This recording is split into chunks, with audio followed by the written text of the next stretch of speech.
오징어 게임 시즌2가 미국, 영국, 프랑스 등 93개국에서 넷플릭스 TV쇼 부문 차트에서 1위를 기록했습니다. 7화라는 짧은 회차에도 불구하고 최고의 흥행을 달리고 있는데요.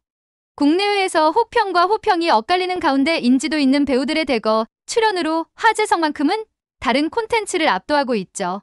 특히 일부 평론가들은 오징어 게임 시즌2가 시즌1의 완벽함을 이어받지 못했다고 강한 비판을 하고 있는데요. 그 이유는 복잡한 이야기 구조에 비해 캐릭터들의 심리가 설정되지 않아서 흐름이 매끄럽지 못하다는 것입니다. 또한 지나치게 예측 가능한 전개와 반복되는 주제가 오히려 관객의 흥미를 감소시켰다고 말하고 있죠. 시즌2의 마지막 장면으로 시즌3를 예고한 것은 대립이 본격화되는 상황에서 다음 시즌을 기다리게 하지만 정확히 말하면 시즌3는 시즌2의 파트2라고 해야 할 것인데요. 그러면 시즌2의 줄거리를 토대로 시즌3를 예측해 보겠습니다. 시즌2는 시즌1의 마지막 생존자인 성기훈의 집착으로 시작되는데요. 시즌1 오징어 게임에서 생존하여 상금을 차지한 성기훈? 하지만 성기훈이 받은 그 돈은 죽은 자들의 목숨값이라 생각을 합니다. 그래서 복수를 위하여 오징어 게임 관계자를 찾게 되죠. 게임을 중지시키기 위해서 말이죠. 게임과 관련된 사항을 찾는 사람은 성기훈만이 아니었는데요. 형인 황인호를 찾기 위해 프런트로 참가를 했던 황준호도 게임의 비밀을 밝혀내기 위해서 끊임없이 움직였습니다. 지속적으로 형을 찾기 위하여 게임의 섬에 접근하려는 시도를 이어갔죠. 여기에 황준호는 동생으로서 형에 대한 인간적인 고뇌와 경찰로서의 사명감 사이에서 갈등하는 모습을 보입니다. 시즌2에서 아직 섬을 찾지는 못했지만 더욱 적극적인 대립을 통하여 시스템 내부로 침투하려는 시도를 할 것으로 보이는데요. 결국 성기훈을 구하고 게임의 비밀을 파헤치기 위해서 박 선장에 압박하여 결국 내부의 성기훈과 연계를 합니다. 그동안 섬을 찾기 위하여 지속적으로 박 선장과 일을 했던 황준호. 박 선장은 바로 형인 황인호가 동생이 자신을 찾지 못하도록 중간에서 방해를 하도록 시킨 인물이었죠. 시즌2에서도 섬을 찾기 위해 구성된 특수팀들을 배신하면서 작전에 필요한 중요한 드론을 망가뜨리고 그것을 목격한 이들을 죽이면서 섬의 정체를 숨기려고 애를 쓰는 모습이 보입니다. 결국 박 선장은 게임과 연관된 인물인 것이죠. 시즌2 마지막에 첫 번째 반란을 실패하고 결국 친구인 정배를 잃은 성기훈 본인은 살아남았지만 이후 게임에서 지속적으로 내부를 흔들려고 노력할 것입니다. 시즌3에서도 시스템 내부에서 새로운 동맹을 형성하며 프론트맨과 게임을 조작하는 VIP들을 제거하려고 할 가능성이 크죠. 여기에 새로운 동맹이 생기는데요. 바로 진행요원인 강노을입니다. 7년 동안 진행요원의 역할을 했던 강노을? 원래 북한을 탈출하여 동생을 찾으려고 이 일을 시작했지만 양심과 일의 고민 속에서 결국 성기훈을 도울 것으로 보이죠. 탈락자들의 장기를 적출하여 팔려는 부대장과 반목을 하면서 점차 시스템 파괴 쪽으로 마음을 굳히게 되는데요. 내부 인원으로 성기훈과 협력을 하여 참가자들을 해방시키려고 할 것입니다. 다양한 갈등과 감시로 인하여 강노을의 계획은 여러 차례 위기에 봉착하게 될 것이죠. 반면 게임을 유지하려는 세력에는 프론트맨인 대장 황인호를 비롯하여 부대장 일파가 있는데요. 이들 사이에도 나중에 갈등이 발생하게 됩니다. 이러한 운용요원끼리의 불화가 성기훈에게는 새로운 기회가 될 것인데요. 부대장은 황인호의 지시에 겉으로는 순응하면서 자신만의 세력을 만들어 인간위에서는 안 될 장기 판매까지 하고 있습니다.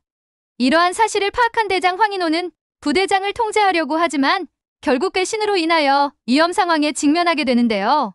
강노을과 마찬가지로 운용요원 쪽에도 서지 못하고 참가자들 쪽으로도 가지 못하는 딜레마에 빠지게 될 것입니다. 시즌2에서 성기훈에게 두 번째 게임에 참가하는 기회를 부여한 황인호, 그리고 정체를 감추고 한번 참가자로 직접 게임에 참여까지 하여 갈등을 조장하여 게임의 흐름을 조정했습니다. 성기훈은 시즌1에서 죽은 모든 참가자의 바램인 시스템 파괴라는 생각을 가지고 두 번째 게임을 시작했지만 성기훈의 계획은 완벽하지 못했고 그의 이상은 도전적이고 희생적이었지만 시스템의 교묘한 조작과 인간의 약점, 그리고 배신이라는 한계에 직면하여 무력감을 느끼게 되지만 더욱 성장하는 계기가 되고 더욱 신념을 확신하게 되죠. 그리고 반란을 일으킨 성기훈을 살려준 프론트맨 황인호. 시즌1에서 우승자였던 성기훈에게 재차 기회를 제공하여 더욱 고민을 하게 하는 계기를 만들게 되죠. 시즌3 시작에서는 반란에 실패한 성기훈은 친구인 정배까지 잃으면서 더욱 인간적인 고뇌를 하게 될 것으로 보이는데요. 이 이야기는 마지막에 다뤄보겠습니다. 시즌2의 마지막 장면, 영일이 배신하고 프론트맨으로 변해 나타나면서 성기훈에게 영웅놀이는 재미있었냐고 비웃으면서 그 결과를 잘 봐두라며 정배를 쏴버리는데요. 그렇게 성기훈은 어려운 상황에서 가장 의지할 수 있는 유일한 친구인 정배를 잃었습니다. 결국 반란은 진압이 되었고 꽤 많은 사람들이 죽었지만 일단 주요 인물은 죽지 않았죠. 성기훈, 이명기, 강대호, 김준희, 박용식, 장금자, 조연주, 박민수, 남규가 살아남았습니다. 특히 시즌2 마지막 화에서 남규가 죽은 타노스의 약을 마구 삼킨 상황이라 돌발 상황이 예상이 되며 또한 남규가 세미를 죽이는 것을 박민수가 봤기에 박민수는 정신적으로 각성하고 흑화하여 변수를 만들어낼 것으로 보이죠. 또한 남규는 코인 스트리머였던 이명기와도 사이가 좋지 않았기에 이명기와의 갈등도 분명 스토리 전개상 중요사항일 것입니다. 딸의 치료비를 위하여 게임에 참가한 박경석이 세모 운영요원에게 총을 맞아 죽는 장면이 있었지만 살아남았을 것으로 보이는데요. 왜냐하면 박경석을 쏜 운영요원은 바로 높은 확률로 노을로 보입니다. 박경석의 사정을 사전에 알고 있던 강노을은 경석을 빗 맞춘 후 살려주었을 것이죠. 실제 박경석 역을 맡은 이진욱은 이름값에 비하여 시즌2에서 거의 엑스트라 수준의 분량을 차지했기에 분명 살아있을 것으로 보이고 시즌3에서 더 많은 분량과 활약을 펼치지 않을까 기대가 됩니다. 성기훈은 반란으로 시스템을 파괴하려고 했지만 결국 운영요원에게 제압을 당하고 가장 소중한 친구를 잃었습니다. 마지막에 항복을 하고 끌려났기에 다시 게임을 해야 하는 처지가 된 성기훈의 입장에서는 모든 것을 다 포기하고 싶은 심정일 것이죠. 시즌2 마지막 반란을 성공시키지 못한 성기훈은 아직 게임을 멈추기 위해서는 약한 존재인데요.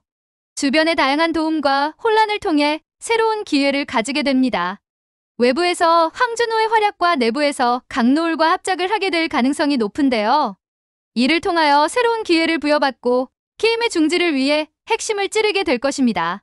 시즌3에서 의지가 꺾인 성기훈이 다시 한번 선택의 갈림길에 서게 되며 시작하게 될 것인데요. 엄청난 죄책감에 실패감을 느낀 성기훈이 어떻게 자신의 사명을 계속할 수 있을 것인가가 주요한 내용이 될 시즌3는 시즌2보다 더 무겁고 어두운 분위기로 흘러갈 것입니다. 하지만 성기훈은 이를 극복하고 죽인 이들에 대한 반성으로 다시 신념을 되찾고 새롭게 다짐하게 됩니다. 남은 참가자들을 이끌면서 그들로부터 신뢰를 얻고 규칙의 빈틈을 활용하여 더욱 생존율을 극대화하고 시스템 붕괴를 위하여 지속적으로 노력하죠. 거기에 시즌2에서 많은 분량을 차지하지 못한 황인호의 동생 황준호, 성기훈이 게임 안에서 반란을 일으켜 성공을 하지 못했기에 게임 밖에서 변수를 몰고 올 황준호가 시즌3에서는 많은 활약을 하게 되겠죠.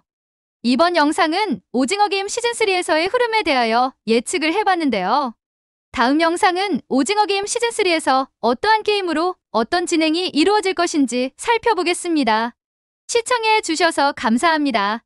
구독과 좋아요 눌러주시고 영상 제작에 힘을 주세요.